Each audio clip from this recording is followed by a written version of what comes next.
Welcome back to the Movie Draft House. I'm your host, Mark, joined by co-host Jeff. Hey, Mark, how you doing, bud? Hey, welcome to the show. I'm so glad that I am allowed to be, that you've invited me on to the show. That Literally, we I was started just together. I was welcoming you to the show. I was like, hey, it's another episode. Do you know, does It's another week. Do you think Johnny Carson welcomed Ed McMahon every day? I don't know. Show? I didn't watch. That was beat before my Conan time. and Andy Richter. Welcome to the show, Andy. I'm sure if he did, I'm sure Andy Richter would have liked it. He would have been like, "Thanks, I appreciate you welcoming to the show." Anyways, this is the Movie Draft House. We're a podcast that drafts films based on monthly themes. And but this month's theme is not about host and co-host. No. It's about American What? Oh, never mind. Go ahead. American history. American historical events. And, Jeff, what did we watch this week? Well, it was your week to pick, and you chose We Were Soldiers from 2002. It runs for 2 hours and 18 minutes. I had thought that this was directed by Mel Gibson, but I was mistaken. It's directed by Randall Wallace. Stars Mel Gibson, Madeliene Stowe, Greg Kinnear, Sam Elliott, Kerry Russell, and a host of others, as well as John Hamm. Yeah, John Hamm. I thought the guy looked like John Hamm. Clark Gregg's in it. And then Barry Pepper, who I recognize mostly from his role in Saving Private Ryan. So another war film here for him. This is your second time seeing this? And it's probably more than that, but it's my first time in a long time. This film is 24 years old now. 22. No, what year are we in? Damn. Math's hard. 22 years old. I probably haven't seen... It's old enough to drink. Right. I probably haven't seen this since the mid-2000s, probably. Now, you had never seen it, right? No, I've seen this once before, and I think probably around the mid to late 2000s. Sounds about right. Now, did you remember any of it? Yes, one sequence specifically. Okay. Yeah, but I didn't remember Greg Kinnear. I obviously didn't know who John Hamm was when I saw it. Right. I didn't remember Sam Elliott. It's weird seeing Sam Elliott without a mustache. I can't do it, man.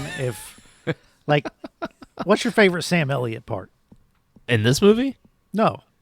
Oh, that he's been in. For me, it's Tombstone with the big bushy mustache. Yeah. You got to go with that. That's his iconic one. So, well, and then the Big Lebowski is his other one that people really like. But yeah, and that one, I think it's more satirical than anything. At his part, at least. Yeah. At least in Tombstone, he's a serious badass, like he is here, in this film. But. I'm a big Mel Gibson, and so the reason I chose this film is I'm a big Mel Gibson fan. I said it last week, and this is one of my favorite films of my life, simply because, really? Yeah, I just there's something about it that it's very American, but it is also it's got an anti-war message, and I appreciate that about it. That a film can be super Bravo America and also have this anti-war message. And so, unlike Born on the 4th of July, I didn't feel like that movie was America, right? Yes, it depicted kind of the American dream of, suburbia life and growing up and doing the parade thing and all that. This film, while it's probably too violent, I think that's on purpose too, I believe. I mean, the battle sequences just go on, and it's just like nonstop death and destruction. But from what I understand, that's what Vietnam War was, man. And so there's just something about this movie that makes me appreciate what it's doing, what it's saying, the message behind it, and Mel Gibson plays a really good. This was Mel Gibson's heyday in 2002. This is about when I felt like with this and then The Patriot, I felt like everybody was trying to recapture the lightning in a bottle that was Braveheart by doing these sort of big epics with Mel Gibson.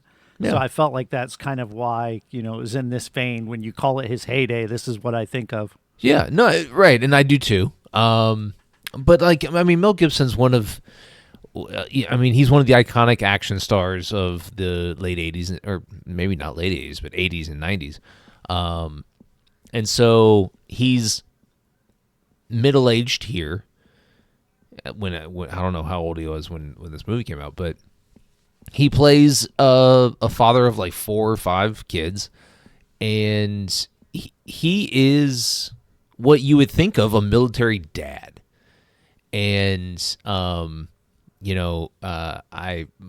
dad was in the military, my grandfather was in the military, and there's similar characteristics, I think, of all military dads. They're just very, very stoic, but wholesome, but they'll beat your ass and also murder you.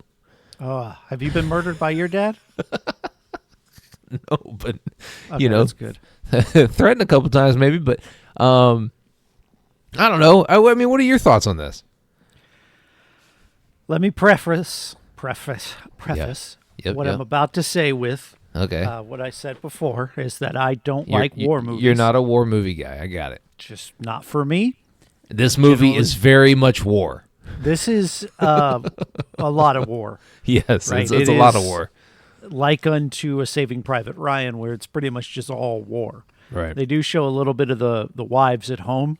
And I like that. I like those parts. Kerry Russell and Madeliene Stowe. Some of the parts. There are some things in this movie that are cringy. Not so much the home stuff, but I'm thinking specifically of the montage when Joe Galloway, played by Barry Pepper, puts the gun down and picks up the camera. Yeah. And that is really heavy-handed, that scene of like trading the gun out for the camera. And then it's like this, you see like the pictures in the background and his face is kind of turning side to side, taking pictures. It's just really lame, and there's this overly dramatic music on top of it. I just felt maybe there could be a better way to just, kind of show that story than having it be as on the nose as it is. But in general, from a general perspective, no, I don't like this, but it's for all the reasons I don't like war movies. They're depressing, they're sad. This one is pretty loud throughout. It's just like gunfire always. There's also a lot of tropes that it does within itself. So like it is like the opening scene is like a guy on the radio and he gets shot in the head. That happens so much in this movie where the guy on don't pick up the radio. You are fucked. There's 2 things you don't want to do in war: be on the radio and have or about to have a kid. Oh, right. Because yeah. you like as soon as like the guy's like, my wife's pregnant, I'm like, well, you're fucked. Like you aren't coming back, because that's what movies do. And then there was the other guy who was down in the trench. It's like, hey, my baby was born today. I'm like, bro, you're toast. Like, you shouldn't have said anything. Yeah. And then we can get to the thing. There's a couple montages. Now you're someone who's said on this podcast before that you don't like montages, and I'm generally not against them, but boy, the 2 montages in this are really poop. Most montages are, but I've seen some good ones. Like I mean, the RRR 80s montage. is like if we go back to Best of the Best, with the best songs playing, and but in a serious film, like the montage is a lot trickier. Especially in a movie like this. Yeah, and so there are two I'm talking about. One I've already discussed was the photography with Joe Galloway. It was just so heavy-handed. And the other one is equally as heavy-handed. It's when Julie Moore, played by Madeliene Stowe, along with Kerry Russell, go and deliver these letters that notify loved ones of the passing of one of their loved ones in the war. Right. And it is like they show a couple of I think they show the first one, that she goes right to the door and you get to see the reaction. But then if they get home and there's a stack of letters like 4 inches thick, and then they go and then they show you this montage of them going to all of the wives. And it's just like, all right. I actually kind of think it would have been better had they gotten back and seen the stack of letters, picked them up, and then went back out into the street, and then it cuts away. Yeah. Then we get a little war, and it cuts back when they're done, and she's like, if you get more letters, come see me, like Kerry Russell does in the movie. Yeah. I just, I think that would have been more effective, because sometimes what we don't see is better than what we do see, and I think this is a case where it's supposed to be this heavy emotional stuff, and you're going to ask a lot of an actor to react to something like losing a loved one, and honestly, none of them really kind of nail it. So those are the two things that I didn't like montage-wise, and it's just violence on violence on violence. I'm not against violence. I think it needs to be properly represented in a war movie like this, but it just kept going. Okay, and so it's like anybody who does anything good, you're fucked. It follows the rule I've said, like shows like The Sopranos and Breaking Bad, where nothing good is going to ever happen to anyone. And so, like, the one guy gets off the helicopter, have him go. He's worse off than me. Helicopter takes off. That guy dies immediately, right? And it's that was just Clark. That was Clark Gregg, by the way. Yeah, and there is something to be said. Like, I did not remember. I kept thinking. While I was watching it. I was thinking. I was like, oh, Greg Kinnear's going to eat it. It's because he's just kind of this kind of Billy Badass pilot, and he's recruited by Gibson to fly into this battle, and essentially. And so I want to share, and like, I'm a big history buff, and I love Backstreet. Huh? What? Yeah.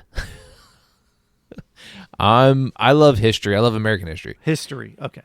And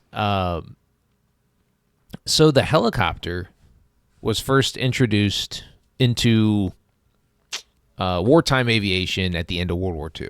It didn't really see much action in World War II, just simply because it was a brand new aircraft. It's an American aircraft, and the U.S. didn't really have any reason to use it other than like for some utility stuff. And so when the Korean War happened, that's when the helicopter was used exclusively as medevac. And I think I read once upon a time that like some 500,000 injured soldiers were saved in Korea because of helicopters. And so after the Korean War, so the helicopter was kind of exclusive to the Army for a bit, and then the Army was, and then what I didn't understand when I was reading up on this history of the helicopter is the Army and like Marines were kind of beefing, and I didn't really think that was a thing in the armed forces. But I mean, we always play like, you always hear, oh, Navy sucks or this and that.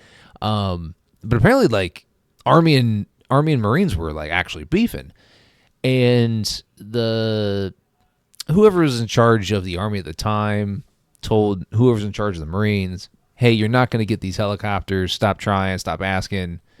You just call the Army when you need to use them, and we'll come in and save the day. So anyways, when the U.S. goes into Vietnam, the decision was made by whoever was running the armed forces at the time to, instead of having the helicopter be exclusive to medevac, they were going to armor them up and strap guns on them and use it as transport for people and things and all that. And it was the first wartime scenario that helicopters were used as an offensive tool. And so in Vietnam, because of the terrain and the jungle, and it just wasn't your typical battlefield, helicopters were used exclusively to ferry people in and out.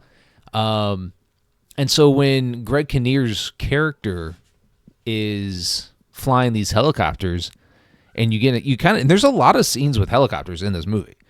And I think that was on purpose. I didn't really read up on it, but I think that was on purpose because Vietnam was the first time helicopters were used as offensive weapons. But Greg Kinnear's character has been it's assumed he's been flying helicopters for years and years and years. Even though helicopters have only been around for probably, 12 or so years at the time. I don't know why I just went on this tangent of helicopters, but you had a thing. You said, "Fuck, helicopters turn you on." It's okay. Spin that propeller, you helicopter. Okay. No, I just think that's it's a really cool kind of tidbit that the movie features a helicopter pilot, and it's the first war that helicopters were used as these type of tools, and then helicopters became kind of just transport things again. Like there's the Apache, the I don't even know what they're called, attack helicopters. I don't know, but they're strictly offensive weapons. But Vietnam was kind of the only war that helicopters were used as dual purpose things, and so it's a cool little bit of tidbit history for you. Don't fact check me. Who knew that's what you're going to get today when you turned up and hit play on an episode of the movie Draft House? Sorry. Not even advertised as a history pod. Anyways, what did you think of Mel Gibson's performance here? It is pretty good. I've seen a lot of performances from him. Yes. And they always remind me of Signs, which is a good thing because I love Signs. Well, this is a very Signs-esque performance, I think. Yeah, it's just like Signs. No. But just I think of the ending where he's trying to fight back tears as he's talking to Barry Pepper. And, sure. Yeah. Tell the story of my guys and all that stuff. So, I thought it was good. I think he definitely has a pretty good commanding presence when he's in charge. They do a good job of making the character be a strong leader. So I think it's pretty good. Nobody's performance in this movie floored me or anything. But his was good, right? Yeah, but I don't know that I'd give it much more of a attaboy than that. It's a Mel Gibson film, so he does get top billing and he gets majority of the screen time, and but Sam Elliott's character is he's pretty badass, and he's a prick, man. Man, he was in World War II, the Korean War, and now he's in Vietnam. And he survives everything he goes into. And then he just stands around. Yeah. Everyone else is on the ground and he's standing up. He'd be dead. He'd be dead.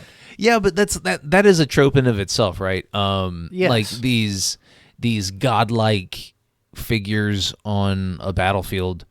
Most war movies have that type of character somewhere in them.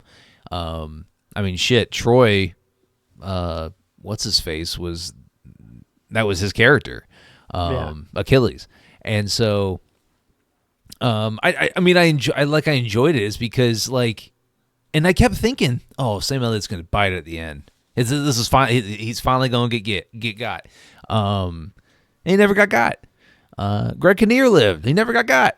It was wild. It was like everybody that I cared about survived. I was like, this doesn't happen very often. I don't know. Like I enjoyed the 7th Cavalry correlation between Custard and I didn't. what? I thought that was such a weird connection. Oh, that was Custard's. And then the whole time he's just got this thing up his butt about Custard. Well, I mean, Custard's entire army got slaughtered. I mean, he viewed it as a bad omen. Okay. I mean, good on him, but I probably would have too. Kind of silly. I don't know. Well, the best line in the movie comes because he's like, "Hey, what do you think Custard thought leading his men into battle?" And Sam Elliott goes, "Sir, all due respect, Custard was a pussy. You ain't no pussy." Yeah, I guess it just didn't do it for me. I didn't give a fuck about Custard. I mean, like somebody in like the movie establishes Mel Gibson's character as the outcome of the film would not have changed if they were the 8th or the 6th.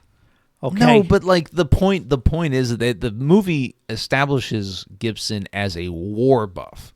He is he's somebody that has studied war all his life, and yeah, you get a lot of shots of him reading. Nothing like the reading in the library. Actually, I didn't mind that because it was at least quiet for a little bit. This is a very loud movie. Yes. Did you have to turn your hearing aids down? I had earbuds in, and I just kept them at an appropriate level. All right. So let's talk about my most memorable moment. And that this is the scene. Most memorable moment. What an alliteration. My most memorable. Yeah, it is. It's a new segment here on the pod. What's my most memorable moment? That time where we argued over the film Pig. That's my most memorable moment here on the podcast. I can't remember that moment. Go back and listen to the episode. Hit the back catalog. I remember telling you how many times the word fuck was used in that movie that I can't remember the name Uncut of. Uncut Gems. So what was your most memorable moment? All right. So when the Asian guy, who also said he just had a baby. That's the one I was like, he was fucked. He shouldn't have said shit. Well, like he gets napalmed. He should have said, I've got some sort of terminal thing, and he would have survived. He gets napalmed, and half of his body is like burned to a crisp. And Barry Pepper goes to grab his legs. Yeah, and all of his skin. Socks. Yeah, that's that's the thing I remembered the most about the first time. Like the only thing I can remember was that moment. That is an all-time scene in movies for me. Like I feel like I've seen that again. Now, this is the first time I think it's ever been done in a film, but I feel like I've seen that done in another movie now. Probably. Like since. Yeah. I mean, it makes sense. Like we're doing that. I mean, it's a great gore. It's gag. nasty. Yeah, no, it is. Gag. It's gross. I like how you said gag. Like people around, like ha ha. Let's make his skin come off like socks. It's nasty, but that would have been it for me. I mean, I think that. Listen, I was watching the movie and I was like, man, Mark, if I'm ever in that condition, just shoot me. You have my permission. Just shoot me, because that guy is done. Yeah, even if he survives, yeah. What's it gonna be like? You know what I mean? Oh, like, no, he's gonna be just that much pain. Just shoot me. He's gonna be a meme. Like he can't do anything with half of his face now. Yeah, just finish me off. Like I mean, you're literally Two-Face. Oh, maybe he should become a crime lord. You know, probably wouldn't have been a bad idea for him. Just shoot me. It's and a lot of this, and I did enjoy. I enjoyed Barry Pepper's story arc about him telling Mel Gibson, "Hey, you know, I have all my father, my grandfather, my great grandfather, they've all been in every American war, except me. I'm here taking pictures, and because he said, this ain't something I'm trying to fight, or this is not worth fighting for. We're not fighting for anything. Whatever he said, and then he ends up having to fight, and it's kind of just like this, deer in headlights time for him. And then the montage afterwards where he puts the rifle down, he picks the camera up, and it's very so on the touching. nose. It's very on the nose. That's it. I've had enough of murder. I'm going back to taking pictures. Yeah. And we're all supposed to yeah, good on you, bud. Wow. The emotional manipulation misses so hard for that scene. I don't know if it's emotional manipulation. Okay, all movies do it. I'm not saying sure. emotional manipulation is a bad thing. Anytime there's a sweeping score and all of that stuff, even, it's emotional. They're trying to pull something emotionally out of you. And there are movies that do it well. I'm not saying it's a bad thing. I'm saying they did a terrible job of it because it took me out of the movie where I'm like, you're not supposed to, in order for the emotional stuff to work, you can't see the seams. And you can here, and you can feel what they're trying to pull out of you. And I just won't give it to them. And that's fine. I mean, I didn't enjoy, I like Barry Pepper in the role. I'm right there with you. I didn't really care for the montage of, after battle and trying to take pictures of the dead people, but he should have got shot too. He's standing up in the fields, what taking fucking pictures. What did you think of the kind of duel scenes where we get a look at North Vietnam and they're in their tunnel trenches? I get what they were going for, but I think we needed more, and we needed an entire story arc for them. It would need to have been more of it for us to get this sort of even presentation, because I think the movie's trying to give you sympathy for both sides. Sure. And they do to a degree when they get the book off of the guy and it's got a picture of his girlfriend or fiance or wife or something in it, and just to kind of say both sides are people. I think I get what they're going for, and I applaud them for trying. It didn't work that well on me. I did like, however, at the end of the film where the guy from Vietnam had that little American flag, and he's like, this has become an American war, and the ending's not going to change. The only difference is the amount of people that are going to die. Right. And, it's easy to write that line in hindsight because we know that that's going to be the case. Right. We know the ending.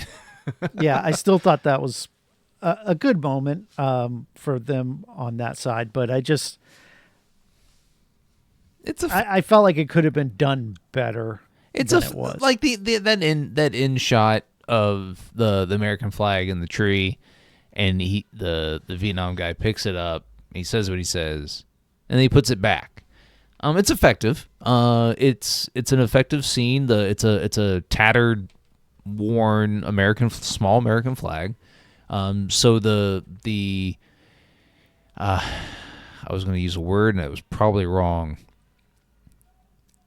Allegory. Don't know if that's the right word. It depends on what you're going to say next, but I don't think that's the right word. I don't know. I'm just forget it. Fuck it. Now you're talking. You got to stay within the realm of our intelligence. You can't handle that. Right. No, I thought it was an effective scene. I did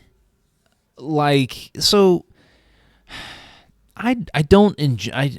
Learning about the Vietnam War is just it makes me angry that so many people died for no fucking reason. Yeah, and then it kept going because none of the presidents wanted to be the first one to lose the war. Go watch the film The Post, directed by Steven Spielberg. It's fantastic. Very good. And you'll get an idea of why so many people died just for the egos of our leadership. But the the fact that we as a country in the 60s, which is a long fucking time ago now, but still, people had brains then. That they thought that they needed to intervene in a country's civil war because they feared the spread of communism. That's wild to me. It's just wild. Like, North Vietnam and the Vietnam Federation, whatever it was called then, when they were fighting each other, and America goes, huh? Oh, Russia. Let's get some of that. Russia threw their support behind North Vietnam. No, fuck Russia. We're gonna go over there and we're gonna be big and bad. And then fucking almost 1 million fucking people die. And then everybody's like, oh, this is fine. We were fighting for our freedoms. I was like, no, get the fuck out. Anyway, that makes me mad. These movies and Born on the 4th of July kind of started that thought process in my head about, I should actually be mad about this, but it didn't affect me. I was not alive. I learned about Vietnam through books and movies and podcasts now and shit like that. So it's, it has no effect on me, but my stepdad was in Vietnam. Mm-hmm. And, did he try and murder you? No, he's dead now. Okay. So maybe his ghost is trying to murder me, but I don't know. no, but he was in the Navy. He didn't see any, he saw some shit, but it wasn't anything like this, what's in this movie. Yeah. But, it's just we as a country, and I'm going to get on my soapbox here for a minute. Okay. We as a country have to be able to go, we fucked up. We probably shouldn't fuck up like that again. And then, time's a flat circle. And you can see shit making its way back around to where we're, getting in that kind of that similar groove of, hey, we're about to fuck some shit up again. Maybe we should remember the past and what happened in the 1960s into the 1970s with Vietnam and interjecting ourselves into their fucking tiff. And I'm mainly talking about Israel and Palestine right now, but it bothers me. It bothers me that we have leaders in this country, and I'm sure it happens in other countries, but we have leaders in this country that are old fucking dudes that were alive then. They were alive at this, when this movie is taking place, these motherfuckers were alive. They were probably in their 30s or some shit. So they have great recollection of what happened. And these dumbass old people are trying to fuck us up again. And it's just it bothers me. And this film kind of threw me over the edge with it. But it was ruminating when Born on the 4th of July. And it bothers me. The whole fucking thing bothers me. Sorry, I'm off my soapbox now. Okay. I just agree. I don't like war. That's a bold statement out of me. But and you're kind of that feeling and sentiment is why I don't enjoy watching war movies. They just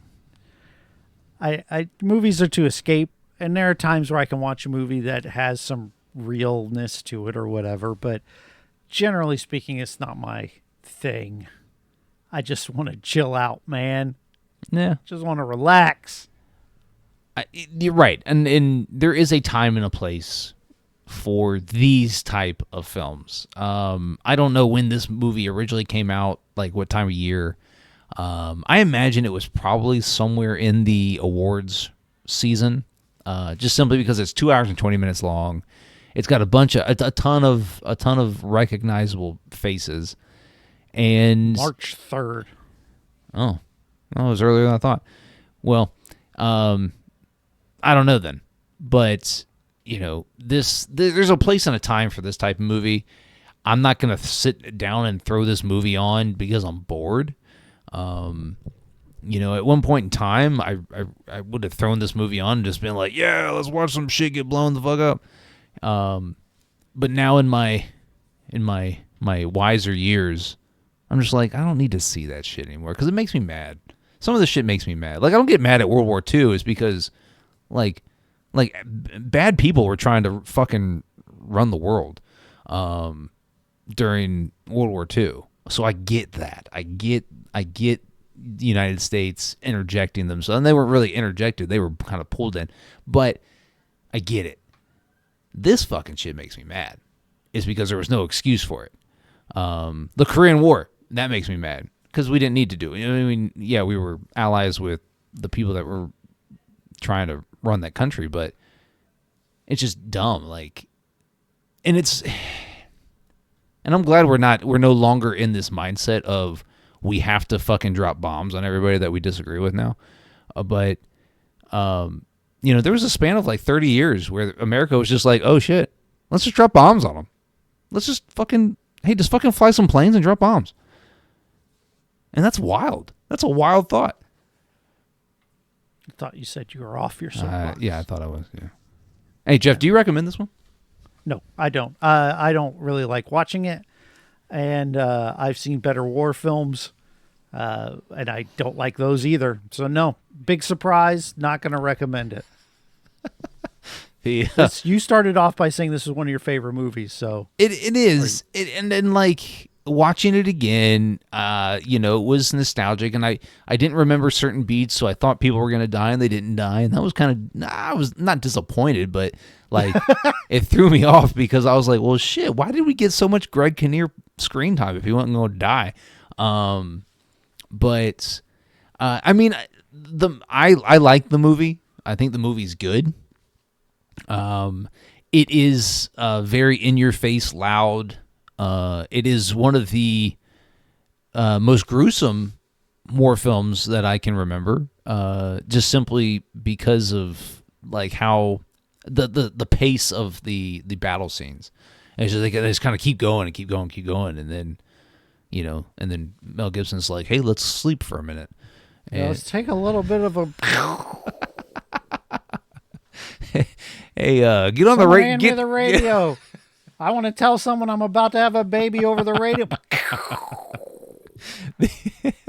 But no, I'm not going to recommend it. I agree. I've seen like this is a good war film. I just think there's not enough balance between the war and the character stuff. Like I really would have loved to have, and I liked Mel Gibson's scene with Chris Klein when they're in the chapel at the hospital, and he's like, "Oh, let's go ahead and pray," and he's like, "Hey, our enemies are going to be praying to you as well, and that's cool and all. Just help us stay safe." And then at the end, he goes, "Ignore their heathen prayer," and like it's meant to be comical. And Mel Gibson delivers the line pretty well. But like I enjoyed that aspect of the film. Like I enjoyed like meeting Dad Mel Gibson. I enjoyed meeting, leader in the community type Mel Gibson. I honestly didn't think he got enough war stuff where he's actually like in battle. Like I mean, there's a lot of him like next to the guy on the radio. There's a lot of him being told that he's yeah. I mean, don't be near the guy on the radio, man. But like the entire movie, somebody's telling him, "Hey, Saigon wants you to get the fuck out of here," and he's like, "I'm not going anywhere." And that happens like 3 times in the movie. And so when he doesn't die, you're just like, "Huh." But it's based on a true story, and so I get it. This movie is. I mean, I don't know how loose the adaptation is here, but yeah, I'm not going to recommend it. But it doesn't mean it's a bad film. Yeah, I just don't like this genre of film. That's okay. Jeff, but we talked about piss poor leadership yeah. and selfish guys, but fortunately we don't have to. Oh fuck! All right, so next week we're gonna watch Vice from 2018. Directed by Adam McKay, written by Adam McKay, starring Christian Bale, Amy Adams, who is basically the third member of our podcast that is true. At this point. 100%. Steve Carell, Sam Rockwell, Allison Pill, Jesse Plemons, Tyler Perry's in this. So a whole bunch of folks. I've not seen it. You saw it and recommended it. Yeah. I am really looking forward to seeing Sam Rockwell as George W. Bush. I think that's the thing I'm looking forward to the most. I mean, Tyler Perry is Colin Powell is pretty good too. Yeah, I love Sam Rockwell. Yeah. Go listen to our Moon episode. So I'm looking forward to see him play this character of George W. Bush. Well, if you want to follow the podcast on all your favorite social media platforms, we're at Movie Draft House. You can find us on Twitter, TikTok, Instagram, right here on YouTube. So don't forget to hit the subscribe button when it pops up so you don't miss any future content right here on our podcast. And don't forget the podcast releases weekly every Thursday. So if you miss an episode, you can go back, find that one, and then subscribe to the podcast so you don't miss any future episodes. And if you want to follow Jeff on Twitter and let him know, hey, man, war movies ain't so bad when they star Mel Gibson. You can find them at Podcast by Jeff. I have proof that that's not the case because I literally just reviewed it. Like, if you want to get in touch with Mark and come up with something wittier than I can right now, you can. You could go onto Twitter and find him at I Heard You Liked. I got nothing. It's fine. This movie, it's fine. Took it out of me. It's fine. You know, after I was done, I was like, I need to watch a comedy. I need to do something. I mean, it's a sad fucking movie. I mean, the end is Mel Gibson going to stand in front of the fucking Vietnam Wall in, Washington, D.C., which, he doesn't age at all between, the war and then him standing in front of that wall. I don't know when that wall was built, but I don't know. That's very heavy-headed, but, when it was scrawled, not as many people in his platoon died as I thought. I counted, and there was maybe 60 or 70, not even that much. And I just thought that there was a lot more.